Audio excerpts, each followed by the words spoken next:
Well, hello, folks out there in YouTube land. Got a big show lined up for you. Let's get right into this thing. Holy shnikes. The NCAA has absolutely laid the hammer down on Jim Harbaugh, and that's breaking as of just a few minutes ago. We're going to talk all about that. I mean, and this doesn't even have anything to do with the sign stealing. Sign stealer guy. They hammered him over some other stuff, and I mean hard. And we're going to get into the penalties, the show cause they put on him, the suspension, all of that. But first, let's see what Jim had to say to the notice of allegations that came out. Here was his response. Yeah, I do have a comment on that. Never lie, never cheat, never steal. I was raised with that lesson.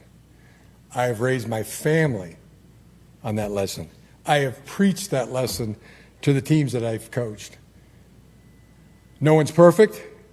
If you stumble, you apologize, and you make it right. Today, I do not apologize. I did not participate, was not aware, nor complicit in those said allegations. So for me, it's back to work and attacking with an enthusiasm unknown to mankind. Completely innocent, had no idea any of this was going on, didn't have a clue, can't believe this is happening. Only reason he took the Chargers job is just it was a better job, that's all. He didn't want to talk about it. Very interesting way to look at it. Oh, I see nothing. I was not here. I did not even get up this morning. And I've had some people ask me, so why are you covering this? How can you not cover it? This is the biggest story in the country. My gosh, and it's been that for a while, but now it's all blowing up with this notice of allegations. It can't be ignored. I'm not going to be ignored, Dan. Exactly. It won't be ignored. And here's the thing. It's even got a tie to my VOLS. We'll talk about that in a few minutes. Message. But let's get into what happened to him today. Man, the NCAA's angry with him. Woo! This is on ESPN. It says the NCAA announced a 4-year show cause order for former coach Jim Harbaugh on Wednesday for impermissible contact with recruits and players while access was restricted during the virus. The NCAA said that Harbaugh, who left his alma mater, we know that, engaged in unethical conduct, failed to promote an atmosphere of compliance, and violated head coach responsibility obligations.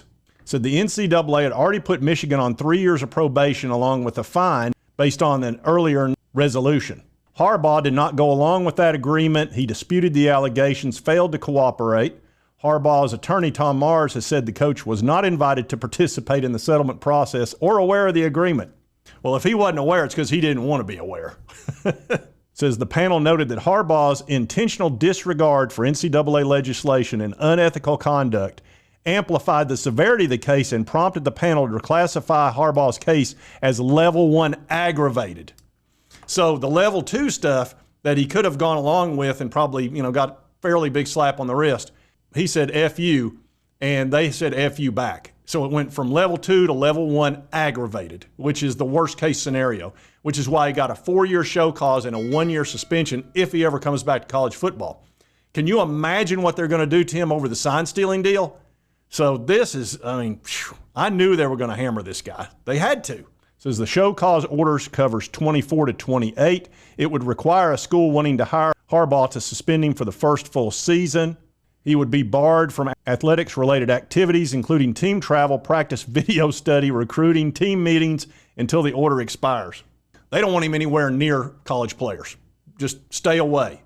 And like I said, I think he's going to get a 10-year show cause over the sign stealing and probably a multi-year suspension as well on top of that, which will just stack.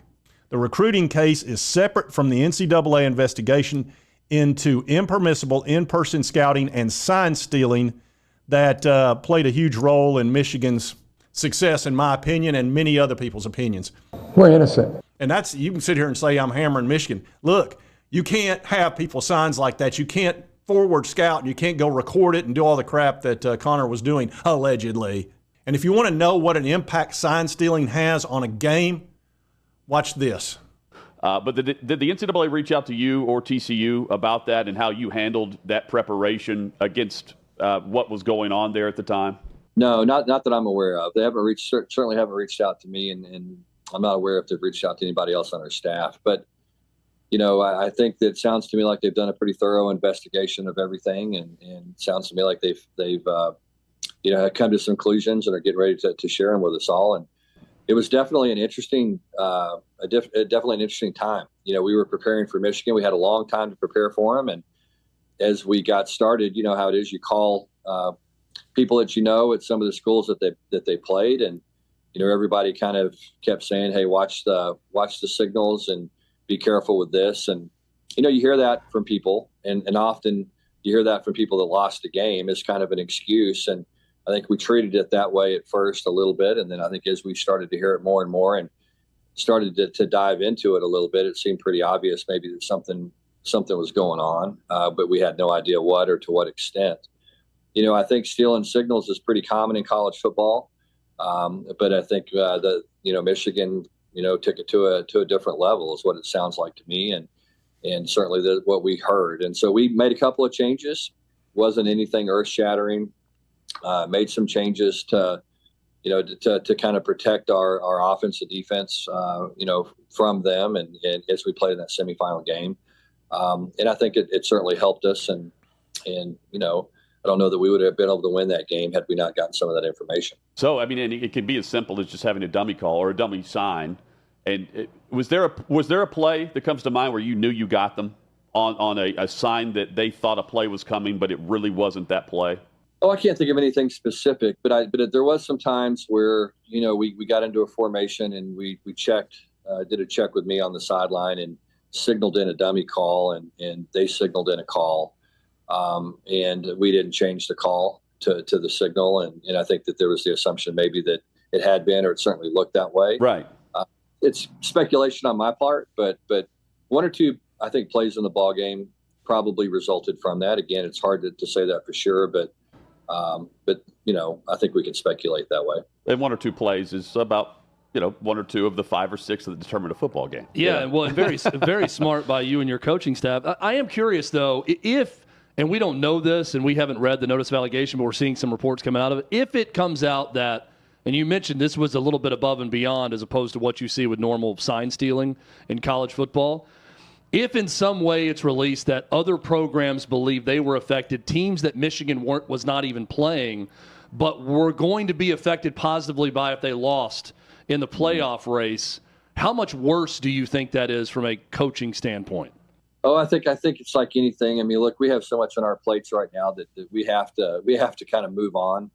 I think we all know that things happen sometimes in college football that maybe we're not comfortable with, and you hope at some point that it's taken seriously and investigated, and you hope at some point that if they decide to punish a school, and I'm not talking about Michigan specifically, any school really for that matter, that it has teeth, just to encourage people to not do it. And I think that's been probably part of our biggest issue in college football has been when we found programs, guilty of violations, that there really hasn't been anything that's encouraged them significantly enough not to do those violations or commit those violations again.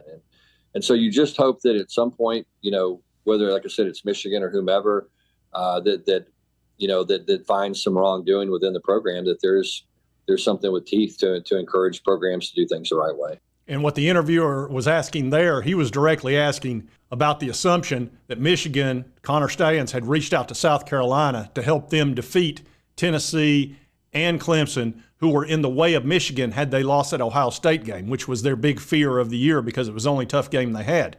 And they knew had they lost to OSU and Clemson and Tennessee would have both had one loss also, that both of those teams would have got in ahead of Michigan. Both would have kicked them out. So that's what that question was about. And I'm sure that Josh Heupel, if he sees this, would have thought to himself, I wish somebody would have called me and told me about this, or that there had been a reach out from Michigan. Who would have thought that would have happened? But I'm sure he would like to have heard that. Once again, things that could have been brought to my attention yesterday. Yeah, that's definitely something he would have liked to heard yesterday. No doubt. And by the way, there is no way TCU would have beat Michigan without being able to trick them like that. TCU totally backed into that playoff, and Michigan had the better players by far. It wasn't really that close. But because they had them so confused and they were playing the run instead of the pass, etc., They had a bunch of big plays in that game. And he was trying to be a little bit humble about that because he didn't want to take away the victory they had against Michigan. But that's why they won that game, because they tricked the crap out of Michigan, which tells you the importance of sign stealing. They shouldn't even been in that game. And oh, by the way, what happened when TCU played Georgia?